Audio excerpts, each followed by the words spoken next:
sniper in the world daw si no one eh. Talaga ba? Oo. Alam ko sniper spammer ka kasi di ba, Talaga naman. Pangalan mo ba yan? Ako mid sniper only. Yan ang pangalan ni Aki sa Steam. Ako mid sniper only. Nakita mo rin pala yung pangalan ko. Oo, ako mid sniper only. Ah, diba? Ito parang kita ko solo. Tapos na sniper nga talaga yung nilalaro. At dito, kailangan ng new beginning ng magandang mid laner na kayang tumapat sa Queen of Pain. Kaya nga, it was a good ban from Mineski panning out the sniper. I mean, madaling blinkan yung sniper, pero with an Ogre Magi support, mahihirapan yung Queen of Pain to fully commit against the sniper. Alam mo naman, mahirap mag-commit, diba? Uy, sabi ni Butters dito, shoutout to yung Magnus na bumuhat sa akin. Ang kapal ng mukha mo, hindi mo ako binuhat. Si Butters? Oo. Medusa for a new beginning. Yes, ito. Okay. So, yan yung sinasabi natin kayang tumapat sa... At least he can stand her ground. Hindi siya madaling patayin. Tapos yung may talent siya na plus 30 attack speed. Yes. Couple that up with the bloodlust. And alam natin dito sa bagong patch, yung kanyang split shot is passive na. Passive na nga. Actually, sa dami ng physical damage output ng New Beginning with the Tiny and the Medusa, pwede ba nga siya pwede siya mag-Eternal Envy-esque build, go for a Aghanim Scepter. Si Iina, Shaper of Meta talaga, diba? Hindi na si Denki. Oo. Pinalitan na ni Pinalitan. si Denki. Nakita mo yan? Yung Legion Commander, Aether Lens, Shadow Blade, Force Staff. Actually, maganda yung Aether Lens kasi ang layo ng range ng duel. Parang tinatawag niya mula sa kabilang, parang long distance duel. May nagtanong sa akin kung sino daw yung best mid laner in the world para sa akin. Para sa akin, kung sa buong mundo, para sa akin si Sumail. Sumail? Oo. And kung sa Pilipinas, para sa akin si Armel. Armel? Kapatid ko. Kapatid mo nga. Kapatid ko. Kapares kayo ng apelido. Si Armel, ayan. Sobrang galing niya. Mas batang-bata pa lang. Diba? So anyways, Tinker. So, good pick-up mula sa Mineski since alam nilang walang catch masyado. They don't have anything to see across the tree line. Yes. Mag-realize sila sa Tinker ward para lang makuha siya across. Yun yung maganda sa Clockwork. It opens up the Tinker pick. Kasi as a Clockwork, parang the hero can single-handedly shut down a Tinker. Blade Mail lang kailangan niya. So let's see how they make this work. Early game. So, okay. So, ano nga siya? Yan na naman. We thought na Queen of Pain mid. Pero anti-meta na naman ang rinaran dito ng Mineski. Wala silang natural carry. Well, they've been doing that the past few days. It's been working out for them. So, why not? Diba? Yes. Kahit ano naman sobrang flexible naman nila. And yan si Yamate. Yamate so, will be we're just waiting for the game to start. And once again, this is MDLC Qualifiers, Mineski versus New Beginning. Best of 3 to. Best of 3. So, may tatlo tayong series today. Hindi, malay mo naman ma-2-0 or... Ma-2-0, pero... I mean, may maka-2-0 kahit sino sa dalawa, di ba? Para maganda ang buhay. I mean, maski pabor naman talaga ang Mineski dito. You can't count out sila Yamate. Alam naman sila yung mga veterano. Matanda na sila, pero magaling pa rin naman. At yan. Ang dami din natin viewers, 673. Shout out sa inyong lahat. Tapos, shout out din sa napaka rookie observer. Wag niyo siya masyadong magalit kasi first time niya si YB. Ayan. And of course, magkaroon na tayo ng hero rundown dito for Mineski. Jabs will be playing as the Clockwork dito. Hero rundown. Ayan. Ice. As Huwag mo the tanggalin yung Omni-Knight. hero rundown, best. Ayan. Beshi. Yan na sa'yo. Mushi as the Queen of Pain. And Ninja Boogie will be the Rubik. And of course, Moon as Tinker. Para naman sa New Beginning. New Balance, that will be NJ sa kanyang Brewmaster Yamate on that Medusa, Link sa kanyang Ogre Magi, KYXY on that Tiny, if you on that Shadow. Pero wait, hold that up. May napaka-agang shackles dito. Anong nangyayari? Nawawala yung camera. May naririnig ako shackles sa nakita ko yung shackles pero wala nangyari. Na-shackles nila si Omni-Knight pero no follow-up. Bakit may gagang kang Omni-Knight? Alam naman natin meron siyang purification. Kayo lang din ang masasaktan. Pero 5 sila dito. So this is gonna be an even 2-for-2 bounty rune trade. Omni-Knight, wala na siya magagawa dito. Interestingly, Clockwork will just go back. Just roam as much as he can. Picking up that boots early. So, Pero mukhang 2 for 2 trade lang din dahil napabayaan din naman yung isang lane. Since lima kasi sila eh, limang rotation. Wait. Madalas yung ginagawa ng mga pros ngayon. Yung 5-man rotation early game. Kasi may TP na. May libreng TP. Dati, pag mag-fail yung gank attempt na yun, maglalakad yung isang support or isang core back. Tama ka dyan. Ngayon, may TP na libre. So, if you will just harass this Tinker early on, sasamahan niya yung Yamate kasi siyempre may hirapan naman talaga eh. Laser against laser. Hindi makakalastit. Yung March of the Machines, di ba? Sobrang may hirapan siya. Pero dito sa bottom lane, Rubik with the Clockwork and Queen of Pain laning up against his Brewmaster. Medyo makakawawa si NJ dito. Pero alam naman natin yung ganyan talaga ang ganyan talaga ang off-laner. Walang takot siyempre sa Ogre. Imagine, mataas-taas ang region pero he might pay the price. Anong spell ang kinuha ni Tiny dito? There we go. Pero naunahan pa rin, Mushid gets the first blood in the bottom lane. So 1-for-1, classic C game, bakbakan ka agad, umpisa pa lang. Yes, tama ka dyan. 1-for-1 trade. Pero at least, nakuha ng Mineski dito ang first blood. Pero doon sa top lane, Ice, underestimating the damage of... Madalas naman ginagawa ni Ice. He can take on the early game. Anyways, Clockwork rotating over. He does have that boots, pero went for that cogs. So wala pa yung damage masyado. We'll just zone out Mr. Shadow Shaman. Na-farm pa nga yung cogs. Ice falls once again in the top lane. Okay lang, ang dami nangyayari. Kaya, may namatay din. Uy, grabe. Grabe, 1-for-1 trade na naman dito. Wala tayong nakita. Sa dalawang kills na yun. YB po, mga kaibigan. Pero okay lang, mahal namin si YB. Huwag kayo masyadong magalit. So, ang ganda nga ng bagong toss ng Tiny. Pwede i-toss kahit saan, diba? Tama ka dyan, pero dito naman sa bottom lane there with the lift from the Rubik.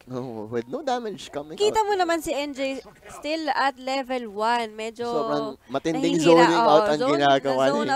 Zone out. So, kailangan na dito ng backup kahit pa paano yung Ogre Magi. Pero kasi hindi mo din pwede iwanan yung Tiny. Si ND, binubugbog si NJ. Wala, may lift, there we go. Oh my G. Nako, delikado na naman si NJ dito. Normal siya ng Queen of Pain at ng Rubik. Wala na din atang skill. That will be enough. Hit. Oh my goodness. May galit si ND kay NJ. Almost 3 minutes. Parang 1 kill per minute. Ayan, so there will be the Obs doon. Kaya makikita si Jabs. Alam na nandun si Jabs. Shadow Shaman, ayaw niya talaga iwanan itong Medusa na. Yun yung medyo problema sa Medusa early on na walang draw ranger. Kasi kung may draw ranger, kayang-kaya ni Medusa mag-solo early on. Pero since walang extra damage, kailangan niya ng babysit mula sa Shadow Shaman. And because of this, nagsasuffer heavily ang ibang heroes ng New Beginning. Ang ibang lanes, I mean. Anyways, they get that Aquila very early on. Pero yung kaahasan ni Medusa, medyo masakit din yan para doon sa Tinker. Perfect repel from Ice. That reflex coming in from Ice. Nice doon. Ang ganda, perfect talaga. Oo nga, calculated. Calculated. Anyways, Medusa Ice. does have what do you expect, diba? Oo nga At on the top lane naman, kita natin yung Clockwork nandoon na din sa...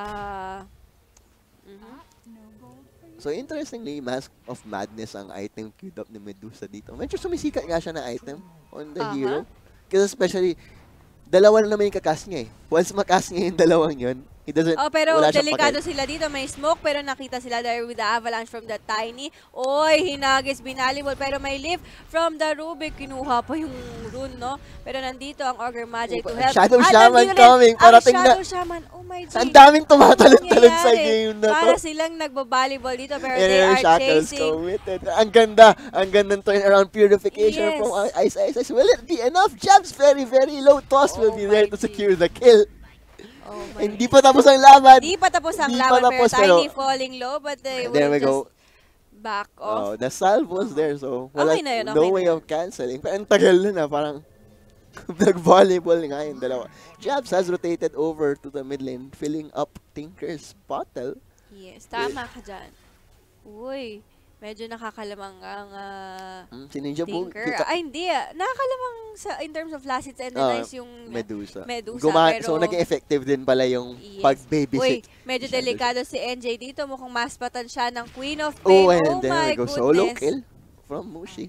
Ako po ang Diyos ng siya daw ang Diyos ng C. Pero kasi mas lamang pa rin ang Tinker sa level kasi tingnan mo yung denies niya. 10 denies compare mo sa 3 ng Medusa. Alam naman natin din sa patch na to, sobrang halaga ng creepings. Dahil once madenayan ka, diba, 25% XP na lang yung tapos makukuha yung mo. range creep, diba? Kung ma-deny mo yun, that 60 gold. 60 gold na yung range creep ngayon. So, nakakaloko.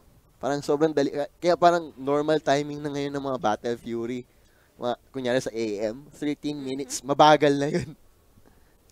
So there will be a smoke coming in from the side of a New Beginning. Mukhang may gusto silang pareho silang boots and ward dito. lang ang gamit. They don't have the vision over on the Tinker. Hindi nila pupuntahan yan. Going for the Queen of Pain in the bottom, medyo aggressive ang position and almost no mana Mushi here. Pero Shackles will be committed onto Jabs and Jabs will pay with his dear life. All in the name of Mushi. Sige, bigay niya na yung buhay niya pa sa mga takas ang kanyang support play. Ninja Boogie manning up against this Medusa. Pero that is a fight that he cannot win. Yes, God, tama ka dyan. Pero ayun nga, racket na matatamaan ng Shadow Shaman. So, yung build nitong Tinker na to, he's going for the ganking build. As in, they really wanna go for that momentum game. Siyempre, with a carry, quote-unquote, Queen of Pain, alam mo naman hindi. They won't transition that well into the late game. Especially a high ground Medusa will become troublesome para sa kanila mamaya. Pero naman dito sa bottom lane, NJ dito sinamahan na ng Ogre Magi. Pero look at the level of the Queen of Pain. Ako isang sigaw na lang yan. You know, no levels in March. Level 3 laser, level 2 rocket. So talagang Moon really pushing the tempo here. He doesn't want to give that Medusa any space. Ninja Boogie rotating in towards the mid lane. Pati si Jabs nasa likod. They will. There we go. Clockwork just there. Lift back into the cogs. And there's gonna be one dead. Oh my goodness. Look at the damage coming in from the Tinker. Wala na nagawa yung Shadow Shaman. Kaya din siguro nila binabantay ng masyado yung Medusa. Kasi madali lang din siyang patayin since hindi siya masyadong ganun. Tanky siya. Kapag late game na. Pero early game, wala pa yung gamit. Sobrang, mas wala pa siyang mobility of any kind, diba? Ang pinaka-defensive lang niya is the Stone Gaze, which matagal-tagal ang CD. Anyways, NJ still getting zoned out. Quelling Blade, pero hold that thought. Shadow Shaman shackling onto the Tinker. Tiny is there with the rotation and Moon will go down. Sino si NJ kawawa, nagtatago pa rin sa kagubatan ngayon. Ayaw niya magpakita yung mukha niya kay Mushi.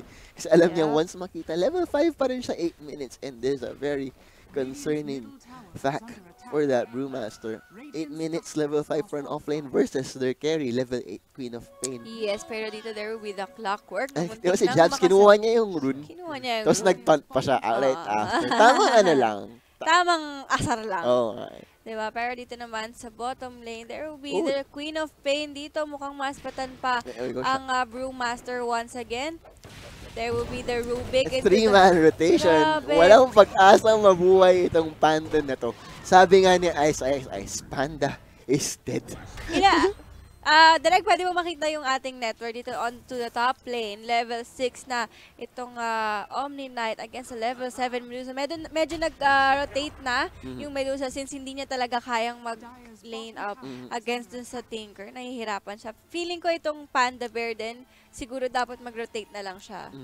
But he still needs to get that level 6 as soon as possible. So I guess he just wants to soak it. Kasi habang wala pa siyang primal split, maski mag-rotate siya, wala siyang magagawa. Sa bagay. Anyways, medyo even. Queen of Pain keeping up. I mean, Queen of Pain just a slight lead on top of the Tiny. Pero Shackles committed once again onto the Tinker. Tinker will fall. Another kill coming from the side of a New Beginning dito. Double kill. For a support. So, pabor na pabor. Yes, pero sa at least, kill is still a kill, diba?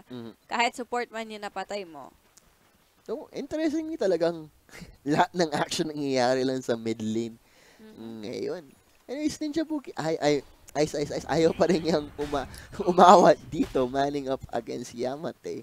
Does have the Soul Ring, so he can easily spam out that Purification Bomb. Nga. So, dito naman sa bottom lane, there will be the Clockwork. At NJ dito, mayroon na siyang Primal Split. So, finally, we'll be able to get something done. Yes, pero the smoke from the Queen of Pain and Rubik dito mukhang maaabutan. Ang Shadow Shaman, The oh Shadow my Shaman goodness. will indeed be the kill. Shahado Shahaman, sabi nga ni Kuya D. Shahado Shaman. Isang heal bomb lang ni Ice. Grabe. Siya pa nag-secure. Di ba? Parang dumaan lang siya. Take out. Oo. Yun yung problema. Talaga, alam mo talaga, once that rune spawns, you know, heroes will be rotating towards that area. Kaya talagang meron. At meron mapipitas dyan. Anyways, Tiny spots out this dual stack on the side of the Mineski jungle. You will easily be able to farm that up thanks to that value 3 grab. Sarap talaga nun eh. Parang libre ags na siya eh. I mean, can I get exterior? Pero kasi yung damage, hindi na ganun kalaki. Compare mo if naka-aganim siya. Oo nga, sa bagay. Pero at least ito, you don't have to spend that 4,200 gold. I guess, so mas madali kang maka-build into other items. Anyways, pressuring up the top lane while New Beginning will pressure the bot lane. Will this be a trade? Probably not kasi sobrang bakbaking. No, pero there will be a TP. Pero walang mana si Ice dun though. So talagang they will try to defend this one. Ang lakas talaga yung low Ice. Walang pakialam. Grabe, repel lang with the magic stick and 2 charges. Blink perfect. Out para sa Tiny. Oh my goodness, medyo delikado si Ice dito. Falling low, primal split for the Brewmaster. And then they will just take down this tier 1 tower of Mineski. And Jabs might pay for the oh my goodness, delikado ang clockwork dito. Binabanatan siya ng 3. And napalipad na dito si Ice and he will be the next to fall para sa side ng Mineski. That was a very... Since wala siyang mana dito, of course, he has the repel. I don't know what there we go pa paglaro ng 4 na hero. And make a kill now para kay KYXY. Dating Mineski. May samang galit ba yan? Hindi, wala naman siguro. Tama ka dyan. Pero kasama, kung hindi mo naalala. I think, and that's a 1-for-1 tower trade. 1-for-1, pero that is an offlane and a support on top. Medyo para in sa favor of New Beginning. New Beginnings. Na, as we can see, ang net worth natin na hindi naman ganun kalaki, pero it's still in favor of New Beginning. Exactly. And given na mas tempo lineup ang nilalaro ng Mineski ngayon, especially wala silang carry, you know, going for that safe lane Queen of Pain. Rubik will finally get his spell skill level 6 at the 12-minute mark. For a roaming support, that is a very good timing, I must say.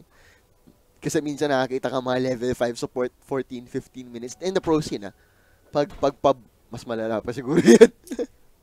Tama ka dyan, pero onto the middle lane, there will be the Omni Knight with the Clockwork and Rubik. I think they will just push this tier 1 tower, pero dito naman sa gilid, they are just lurking. Bloodless getting refreshed. Blink Dagger is available. So this Omni Knight, no vision nearby, will be fire blasted as well as avalanche into the toss, but damage isn't quite there. The hook shot hits a creep, unfortunately for Jabs, but he still gets the cog onto the Ogre Magic. My goodness, and the shackle will be there on top of the... Yes. Sobrang daming binahuhos. There will be the Queen of Pain onto the rescue dito. At meron na ding Brewmaster dito. Binavolleyball sila. Tiny falling low. Grabe pinag 3-4-3 pero look at that. Triple kill for the Tiny. Triple kill naman para kay Boogie. And grabe yung nakuhang gold ng Rubik doon. 700 gold. So nalipat sa kanila. But unfortunately, you really want that to be on a core. Fortunately. And namatay pa si Rubik doon. Fortunately, Mushi is kind of close to that Orchid of Malevolence. Will probably get it at around the 18-minute mark, 17-minute mark. Once he gets that, the Brewmaster and the Medusa will become a much easier kill. Kasi kung hindi mo nasa-silence yan, the Stone Gaze can turn things around as well as the Primal Split eh. Mga delikadong i-force, i-commit. Delikado mag-commit sa mga ganyan na situation. Pero delikado rin naman talaga mag-commit sa totoong buhay. Yes, very well said. Pero there will be the Tinker dito to push out the creep wave onto this bottom lane. So, kailangan na siguro nila mag-push dito since they have the advantage din naman. Pero tumataba yung Tiny eh. Tumataba yung Tiny. Tumataba at sumasakit. Pero Queen of Pain keeping up with the Tiny farm. Yung medyo okay.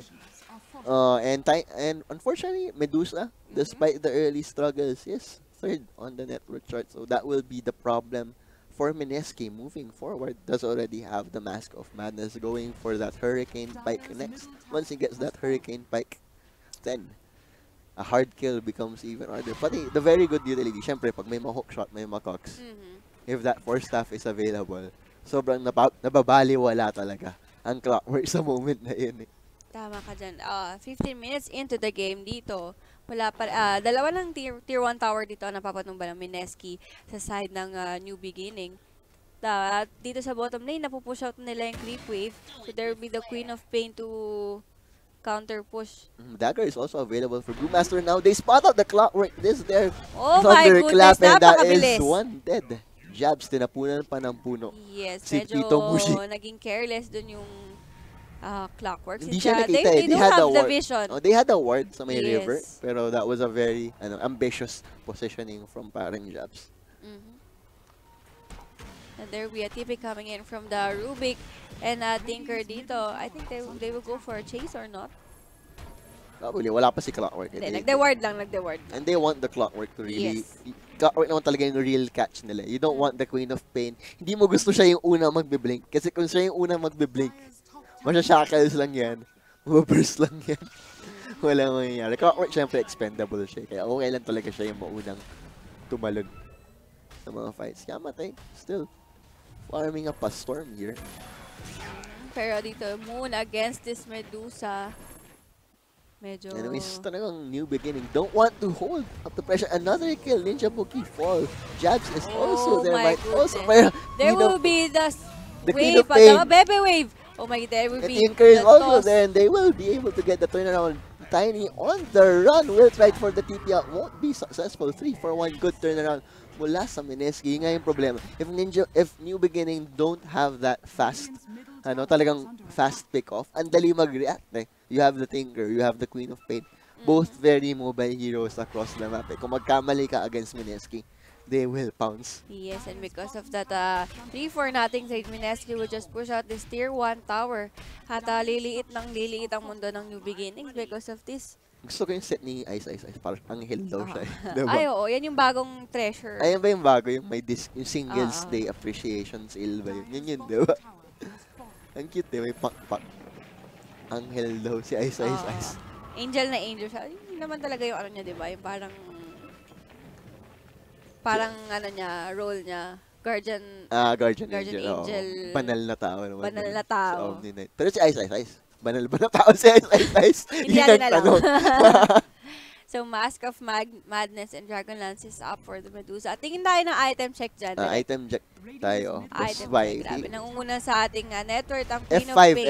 F5. Followed there by you go. the Tinker dito. So, there you go. So, ayan, Orchid Malevolence is already up for Mushi. Grabe. And Earn, Blink Dagger, and Boots of Travel for Tinker. So, medyo nag-online na key items getting picked up from the side of Mineski. That Orchid of Malevolence is very, very important as we were talking about earlier on. Tinker just shoving out the bottom lane while his team shoves up the top lane. So, let's see who will be the first to fold and TP to defend. Yep. That is the question. Mushi will get to hit the tower first, so this will be favorable for Mineski now. For sure, TPs are available both sides of the map. TPs are available there with the Tinker to try to defend this bottom tower. Pero yung top tower ng New Beginning dito, binabanatan na ng Serpent Ward now being committed. Works very well against the Tinker. Walang laban ng March of the Machines sa Serpent Ward. Walang magagawa. And they're still shoving out the top lane. Mineski have already claimed the top tier 2. So they can defend this still more than half there health. With the Serpent Ward, pero hindi din enough eh. Yamate is the first to TP back to his base. So if Clockwork can find a pick-off here, that would be very ideal for Mineski. And there we go, na-scan na nga dito yung Radiant wanting to get a pick-off. But they do spot out the Ogre Manjean in the mid lane. Pero that is not the kill that you really want to go for. There we go, Ice manning up against the Medusa and the Ogre Manjean. TP's coming in from the tiny. Repel is there, but Ice! Anong ginagawa mo doon? Normal lang siya doon eh. Anong magagawa ng Repel? Naglakad lang siya eh, diba? Yung naka-bloodless yung tower, naka-bloodless yung Medusa. Oo. Too much. Oo, parang sabi niya, kayang-kaya ko yan. And not on the same page. Galawan ng Mineski na not a single hero nearby for backup. Para kay Daryl. Daryl Kopay. Boy, dito si Jabs dito, hiding under the trees. Nagpapanggap siyang puno and he will pero spot out Brew split this has been Brewmaster. committed. And this will be So there we go. Jabs does get, the Tiny is there with the avalanche toss combination. Hook shot on sa katabi niya. And walang mangyayari doon. And Jabs will fall. New beginning, perfectly taking what they can in the fight. But NJ will revert back to his panda form. There we go. They spot out the Shadow Shaman hiding. Wala kang tago dyan. Si NJ nagpapanggap na puno. Blink and TP out. Bam He will be fine. Pero unfortunately, Shadow Shaman, wrong place at the wrong time. Naging pagkain. And 332 gold going in the way of of Mineski. Unfortunately, they did lose the clockwork. So that was just a support for a support. Pero slight gold lead, 2K. Mas mataas na sa MMR ni Manjean ang lead ng Mineski. Pero onto the top of the network dito is Medusa. Oo, ngayon yung very concerning. Mineski, they don't have a good high ground pushing lineup. And Medusa is one of the best high ground defense heroes in the game. You're correct. So, tignan natin how Mineski pulled this off. Pero they have pulled off crazy things in the past. And si NJ, nandun pa rin siya sa bottom lane hanggang ngayon. No? Nagpapanggap pa rin siya puno. Nagpapanggap pa rin na Mga isang minuto na yata siya nagpapanggap na puno. Tiny will be leading the charge. Has the Force Staff available so he can dash in and out of those fights. Did go for the Shadow Blade. I like the Shadow Blade Tiny's. There we go. Blink in from the Tiny onto the Queen of Pain. Will be a turnaround. Good hook shot from the Clockwork, but the Guardian Angel will be there, and the Pabebe Wave. Ito Moon will be getting another kill na iwan ang Tinker dito. There will be the March of the Machines. That was so much ultimate is committed and only a support Ogre Magi falling. But that was a perfect purification into repel from Isa is to ensure that Mushi doesn't fall. Kasi kung hindi on point yun, that would have been a very dead Queen of Pain. Yes, dito. Libreng barya para sa Mineski. Dito, they are just taking down this Serpent wards. And Tier 2 tower has been taken down. So 4K, 5K lead at i-compare mo naman sa towers ng Mineski dito. Tier 1 dun sa bottom lane ang nakuha ng New Beginning. So, itong kaya na to is like, it was made for two heroes. Tinker and Storm Spirit.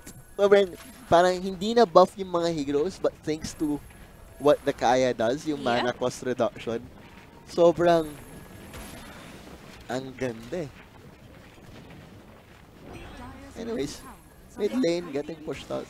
Slow siege ang gagawin dito ng Mineski. Well, I think Mushi will definitely go for more of a right-click build as this game goes on. Kasi kung hindi siya mag-right-click, if he doesn't get any semblance of damage, they won't be able to take towers. Kailangan lang din siguro nila mag-stick since kailangan nila apat kasi yung Tinker hindi masyadong sumasama. Yeah. Well, si Tinker na bahala mag-control ng lane equilibrium para sa kanila.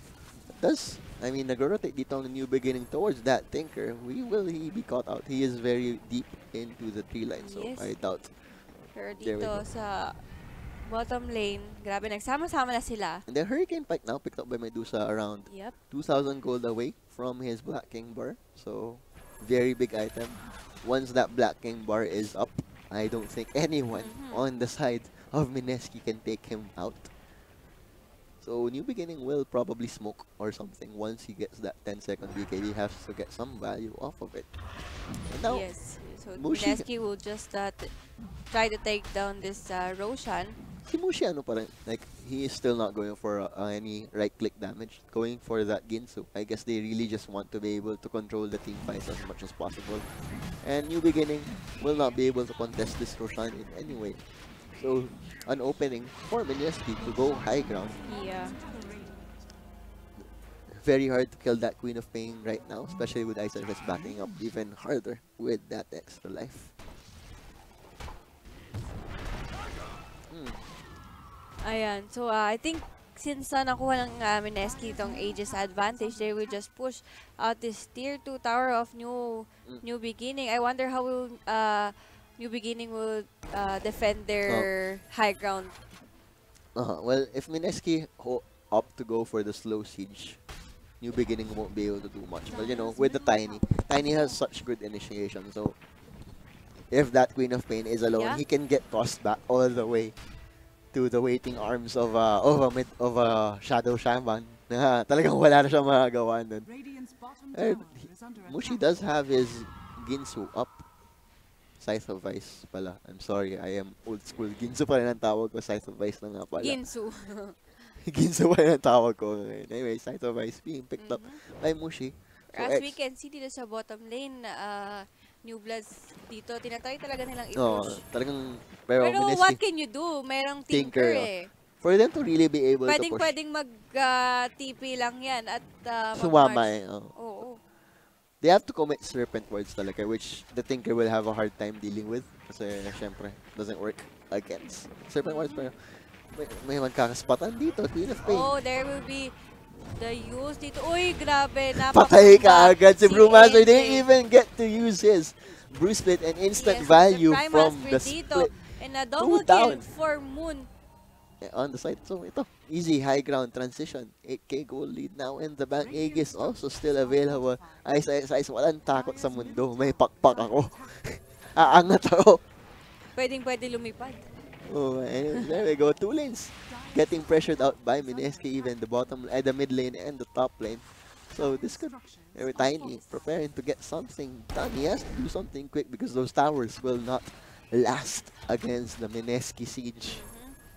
May kasama pang mga kariton yan. So at dito na their tier 3 tower is falling low pero nawala. The Serpent Wards now being committed defensively, so this is a signal for Mineski to just go over to the mid lane or go for the shrine. Mineski actually playing this very safely. Yeah. Despite that 9k gold lead. Kita mo talaga yung disiplina ng Mineski ngayon eh. Dati wala. Ngayon sobrang perfect discipline. Excited ako kasi feeling ko finals na naman. Yes, at dahil dun sa tier 3 tower down dito, shrines are now open for takedown. So nakuha na nila yung top shrine. So habang walang nangyayari, pwede mo munang batiin. Dapat maging really careful ang New Bloods dito since wala na sila masyadong vision dun sa jungle nila eh. Oo nga talagang Mineski taking control of the map. Magbati ka muna habang walang nangyayari. Kung marami nang pababati sa Mineski Twitch chat ngayon. O wala pa. Patiin mo muna sila habang walang nangyayari. So shoutout sa inyong lahat dyan. Ilan ba viewer? Oy, grabe. 1,100 viewers. Ganun karami? Oo, thank you so much for saying lakas talaga ng hatak ni Miss Aki, no? Hindi naman. Gusto lang din siguro nila tong mapanood tong Mineski versus New Bloods. At yan, shoutout sa mga viewers natin. Si Von, si Gos Mogo, si Vicrim not ready. Okay. Parang nagtaka ko, nandyan si Vicrim. Oo. Ayan, sila Marco Panganiban. Ayun talagang mga fans, laging nanonood. Ayaw manood ng ASEAN, nanonood na lang ng Dota. Yes, si Benjo Platon, si Kaito Kid. Hello sa inyo. Dami. 1,000 ganito kaaga. Oo nga. Well, wala namang isang pasok. Hindi na maaga. Hapon na tayo. Okay. Nyari sa'yo. Hapon na. Mag-aalas 2 na, Swarley. Baka kakagising mo lang. Kakagising ko lang naman talaga. Huwag mo ko ibugay. Oo. At of course, holiday ngayon. So, spend your time watching Dota. Yes. And he's getting Ginsu committed. Almost instantly goes down. Pero the first half teamwork. Pero he will still take down. Thanks to that Shadow Strike, and Shadow Shaman dead for 40 seconds. And open once again. Para sa Mineski. Pero that was a wave of pain committed. Kita natin yung Queen of Pain dito. He's trying to take down yung remaining barracks dito sa top Tiny lane. wants to get something that happen. And Pero KYXY has to will just watch their barracks range fall so down. wala silang magagawa. Hirap eh. There we go. Mineski will be happy with just that range next. And back away again. Ang ganda. I really like the discipline being shown. Hindi nila pinipilit eh. Because some other teams, they'll still go for that melee. Mineski, no? Pero, ano ba yung narinig mo na yun? Aegis has been expired dito kahit hindi pa nagagamit. Well, they got objectives using that Aegis. I mean, okay na din. Siguro they knew. Kaya sila back, alam nilang pawala na yung Aegis. Tinime na yan ni parang Ninja Bogi. Might cross with the plays. Siyempre, alam mo naman, support naman laging magtatime yan. He will always call kung mawawala ni Aegis. And next, Roshan will have that cheese. Excited nga ako if Mineski do wait for that third Roshan with the refresher shard. That will be a double wave of pain. Ay, Sonic Wave. Sonic Wave. Wave of Pain. Scream of Pain. Ako rin Wave of Pain din sinasabi ko lagi. Nalito. Pinaghahalo mo yung dalawang spells. Oo, tama ka dyan na. Almost 30 minutes into the game. 13,000 gold, overall gold lead on the side of Mineski dito. Pero yung network dito followed by the Medusa. Nakaka-farm siya ng maigi pero wala din kasi siyang magawa pag-clash. Parang reliant siya masyado on Tiny or Brewmaster to get something done. Tapos taga-right click lang siya afterwards. Pero yun. Anyways, Roshan will be up. Matagal-tagal pa actually. I think this is gonna be a max Roshan timer. I think unless nabubulag ako. Nalilito pa rin ako sa Roshan timer hanggang ngayon. Kasi dati, inaral ko na siya tapos may bago na. Di ba may icon na siya ngayon. Di ba matagal pa yun? Di ba matagal pa. There we go. Tinatakpan ng MDL Macau. There we go. Hindi pala matagal tayo. Malapit na pala. Anyways, as I was saying, pero sa tingin mo ba kaya pa ng new blood, new beginning to? Well, they have to go for a YOLO play. And there we go. Ayun na nga sila tayo. YOLO play, di ba? 4-man smoke coming from the side of new balance dito. Blinks to the top lane. Will be able to break. Oh my goodness! The attacker was there. Pero instant action, BKB committed from the Tiny. First of all will be the Rubik Guardian Angel was committed, and this will be the signal for Mineski to back away. Off. And BKB and nahuli pa rin si Jabs, pero that is a very okay lang yan para sa Mineski because that is your support clockwork falling for so much ultimates committed. And that was fortunately for Mushi, nandun kaagad yung his team to back him up. Pero that was, nagpapanggap siya. Nandun lang siya. Naging ward. Si Tito Mushi mo. That's a 2-for-0 trade. Pero that was a lot of ultimates committed. And BKB din. Dalawa yung nag-BKB doon, yung Medusa and yung Tiny. Pero wala din naman nagawa. And Mineski not entirely ready for that fight to break out. But they still got something out of it. And there we go. The right click is finally gear for Queen of Pain, picking up the Mjolnir. Nandiyan, C4 na daw siya. Kasi wala na yung Mjolnir K4. Pero spoiler pala yun. I'm sorry. Ayan, so ayan, hello daw. Ayan kay Butters. Nandiyan si Butters PH? Nandito sa chat natin. Butters PH. Nagiging tanod. Butters PH pa rin ba siya or Butters HF na siya saan? Butters PH pa rin. Kasi Steam pinalitan na niya Butters HF na. Pati picture niya. HF na. Anyways, another YOLO play from New Beginning. It worked out well the last time. So why not do it again? You know? Yes, and Mineski dito, wala silang vision. Pero mukhang alam na Mineski to kasi wala sila nakikita. No heroes are showing from top to bottom as well as mid. So there we go. Will be the first to spot out Rubik instantly. Grabe naman yung hood shot onto dito. The Wave of Pain is there as well as a Scream. Sonic Wave pala, nalilito pa rin ako. Pero the Brewmaster will be falling as well as the Ogre Magi. Sobrang baba na to. Medusa, grabe. The attack speed buff is real, pero Ling will fall. I think, will they have enough to kite this? Yamate and Tiny, the last lone survivors, blink in from Mushi. Will not be able to spot out, but the Avalanche Toss will be there to take him out. Moon will now be on the back, but he does end up falling, and that is 4-3 on the side of New Beginning. And there we go. Parang kanina lang. Nag-YOLO play tayo kanina. Nag-YOLO play tayo ngayon. Success. And the goal lead, around the 5K gold swing in favor of New Beginning. So, kunti pang ganun. Tingnan mo, the power of the Medusa and the Bloodlust combination. Ang bilis ng kanyang attack speed. I think Ice would have stayed in that fight longer. Unfortunately, he had that gem. So, cut their losses na ang ginawa ng Mineski. Tsaka syempre, kung wala ng Guardian Angel, parang wala siya masyadong magagawa. Yes, he can repel. Pero with the repel, with the amount of physical damage coming out from New Beginning, ano pa magagawa nila, diba? Pero for New Beginning dito, ang magiging laro nila, protect the Medusa protect the Medusa. And this Tiny is MVP. Hindi, siya nga yung nagpro-protect sa Medusa. Ang ganda talaga ng parang siya yung magiging pinaka-bouncer. Oo. And 500 gold. Kasi yung main damage dito, manggagaling lang din sa Medusa. Kita mo naman yung damage sa kanina. And very big items coming out from New Beginning. 700 gold away from Guardian Greaves. Itong Brewmaster na to. And Tiny, 500 gold away from Assault Keras. So, pahirap ng pahirap ang laban para sa side ng Mineski. And a Tinker Ward has been placed. So Moon should be careful here. Pero I think they know that the Ogre Magi was just up there placing that Tinker Ward. Kita talaga tinatapon ni Tiny yung puno eh. Pero parang yung tapon niya yung right click lang niya. Wala siyang animation pa para nun. Dapat lagdagan nyo ng valve ng animation. Siyempre, ang yaman-yaman nila. Kayang-kaya dapat nila yan. Anyways, pero dito sa top lane, there will be the TP from Tinker.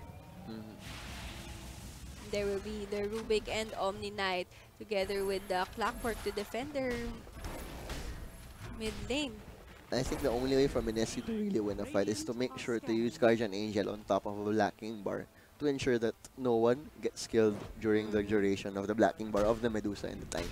And after that, I think they have enough about themselves to really be able to kite a Medusa or a Tiny at once, but not both of them, unfortunately. And both heroes are really getting very big on the side of New Beginning. Medusa, 25,000 net worth. 25,000 net worth against a 23,000 net worth ng item Tinker. check nga, Direk.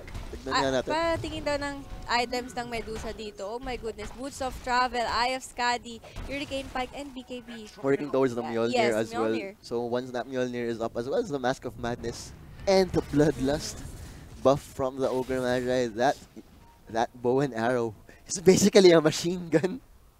Yeah.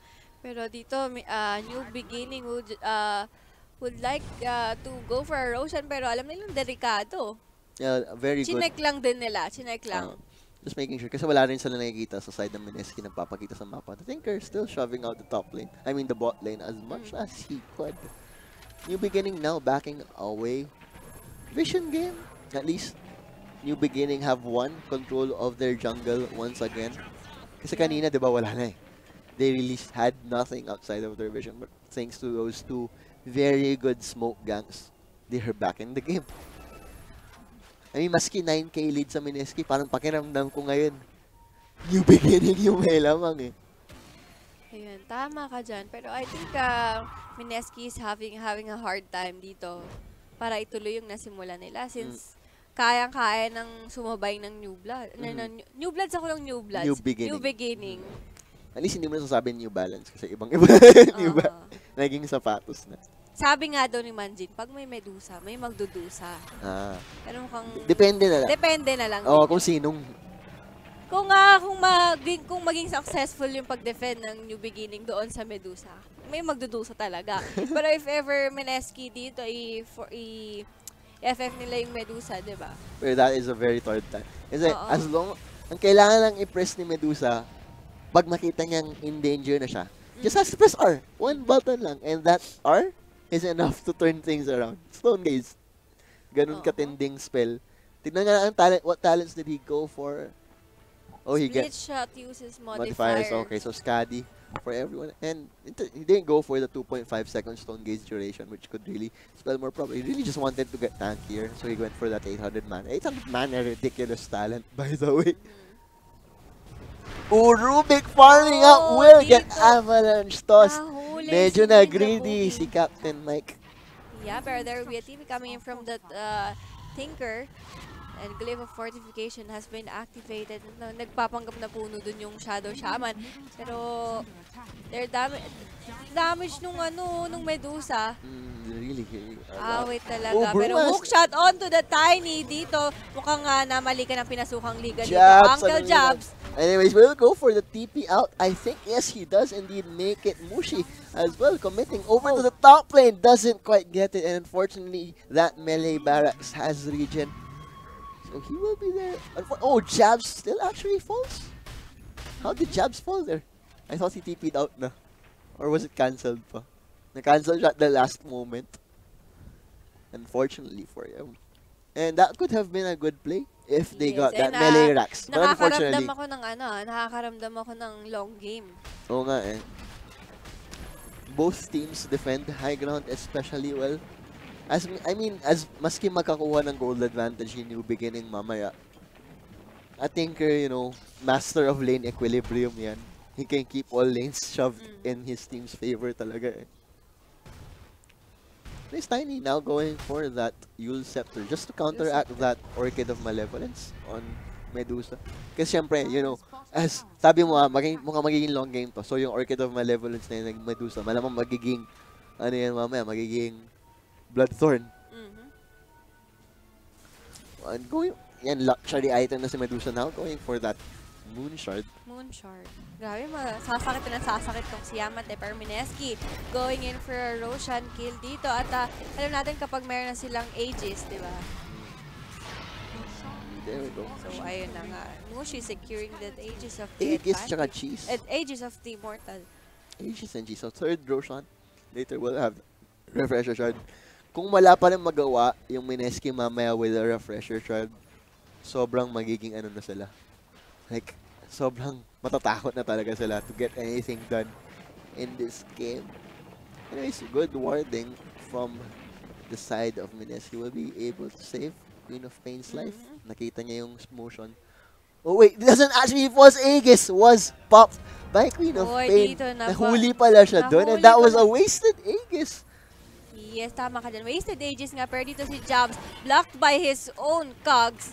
Muntik na siya doon. Muntik na siya mamatay. And there we go. Nasayang lang ang Aegis. I thought na-spot out kasi may ward doon, no? Unfortunately, hindi pa pala siya nag-back doon. He wanted to farm. Alam mo yun, yung greedy range creep na gusto mo siyang patayin bago ka mag-blink out. Yun yata yung nangyari kay Queen of Pain doon. Anyways, 11k. Parang 11k. Pero hindi, kayang-kayang i-turn around din ng Medusa eh. Medusa is super fat right now. Tapos after that, Moonshard will go. Anyways, another smoke gang, you know? Parang lahat ng smoke gangs ng New Beginning have turned out perfectly for them. Recently, doesn't actually get spotted out. Pero Tiny will be leading the charge spots out. Jabs will be there in this night light. Uber na catch out ng Shadow Chamber. Double avalanche toss will take out the Rubik. Jabs might soon follow. Hook shot doesn't connect. Tries to cogs the opponents away. Ice is there manning his ground with the Black King Bar 4 stabs onto the Tiny. Tiny very, very low. Mini stuns coming out from the Rockets. Level 25 talent po yan ni Tinker. Lasers as well. Unfortunately, Tiny doesn't exactly fall. Ogre Magi does die 60 seconds. That's a 2-for-1. That is a very good opening. Dalawang support. That is a very good opening. Yung value ng Ogre Magi this late in the game with that Bloodlust on the Medusa is incomparable. So this is a very, very good opening to side ng Mineski. Despite that wasted Aegis, sobrang they still made it work very well. Tiny does spot out the Queen of Pain, who does get silenced out. Will he fall? 4 staff away, manning up Tiny.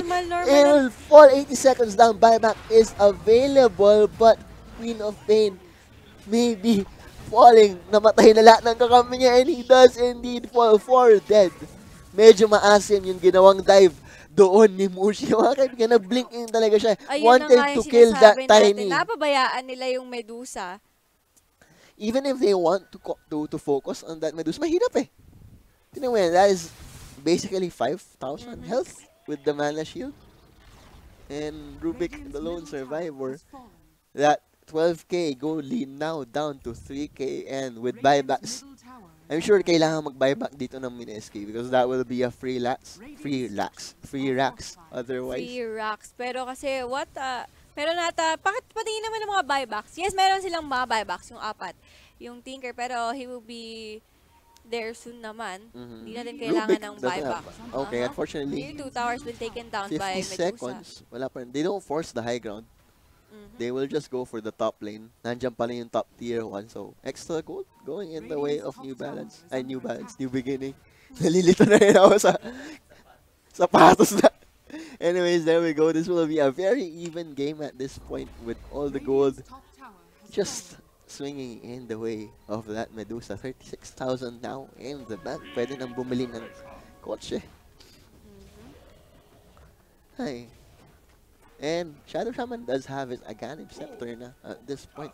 So, yung ano niya din, Aghanim Scepter yung Serpent Wards niya. Split shot na rin. Split shot. So, parang idol niya yung Medusa. Ginaya yung Medusa. Yeah. Pero I think Mineski is having a hard time dito. I think Mineski have 1 fight left in them. If they don't take that fight, they're done. That Medusa is too big right now. Already has that Mjolnir, just saving up for that buyback just in case. Really playing safe dito. The veteran smarts of Yamate showing in this game. Fortunately, I don't know why he's still keeping that Mask of Madness. Really just wants to keep it. Yeah. Well, Siguro just waiting for that. Mjolnir wants to get that extra attack speed down. Yeah, he can swap out that Boots of Travel pala and that Mask of Madness. Pwede na siya maging tower. It doesn't really need that movement once they're doing high ground eh. Nice. Does get the D ward from Mineski, so something is going their way. Dapat TP back dito ang Medusa. Kasi they will try to defend this one since alam nila nandun sa top lane. Lahat dito ang apat. Unfortunately, if Mineski take this fight, I'm sure new beginning marami silang buybacks. Pa-check nga. Puro buybacks bang Mineski. So this is gonna be... Yes. So once again, this MDLC walang buybacks. Wala palang buybacks on majority of new beginning. New beginning. So medyo delikado sila dito. So this is a very good opening. If Mineski know na walang buyback, they could really force the issue here. Because like we said, this is the last stand ng Mineski. Even gold, but Medusa. Tinan mo may attack speed na yan, no? Grabe. May moonshard na ba siya? Meron na siya moonshard. Kinain niya na. Kinain ng moonshard. Grabe. Pero next series will be Execration versus Happy Feet. So dalawang Pinoy team to. Mas aabangan siguro yan ng mga viewers natin. Tama ka dyan. Sino mananalo? Si Bimbo o si Jules? Si Bimbo o si Jules. Meron din pala silang upcoming event yung sa BGC. Yung parang show match. Next week ba yun? On Friday sa BGC. So visit nyo na lang yung page ng Mineski Events Ikaw team. ba magkakas nun? Hindi. Sa Pampanga kami nun. Sa Pampanga? Yes. Omen. So yung mga taga Pampanga dyan, see you on November 18 Pag-asa for nyo HP na Omen. magpa-picture eh. Hindi naman. So andun kami nila nila Manjean para mag-cast ng tournament. Alam ko parang dalawang leg kasi yung sa Luzon. So isa sa Manila, isa dun sa Pampanga. Pero ayun na nga, that's an off-cam kill dito. Ayun muna. Naspatan nila ang okay, Mushi wants to get something done. Tinker. Will they have the damage? Black King Bar almost out. Oh my goodness, there we did the dash. Stun is there onto the Rubik and he will fall. Guardian Angel is there, but at what cost? Falls down goes the Rubik. Mushi running away for dear life. Will he get caught out? Yules is there to toss him up into the air. Di pala yung Yules, yung pala yung Panda. Wind Spirit. And 96 seconds, no buyback onto Mushi. And I think this is going to be easy.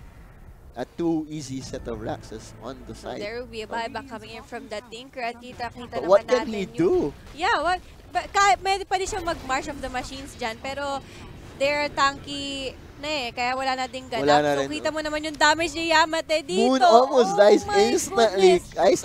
Ice, no buyback. And that is... He doesn't have buyback though, but look at that. 11k gold lead on the side of you. 11k gold lead. Just like that. Lumipat lang. Just like that. Napakabilis. Balimbing yung gold lead. And bottom barrack dito has been taken down by Fortunately, Yamate. hindi pa mamemegas dito ang Mineski because they do still have that tier 2 tower up. Sobrang buwisit talaga yung mini stun ng Rocket. So, I mean... Medyo kailangan maging maingat ng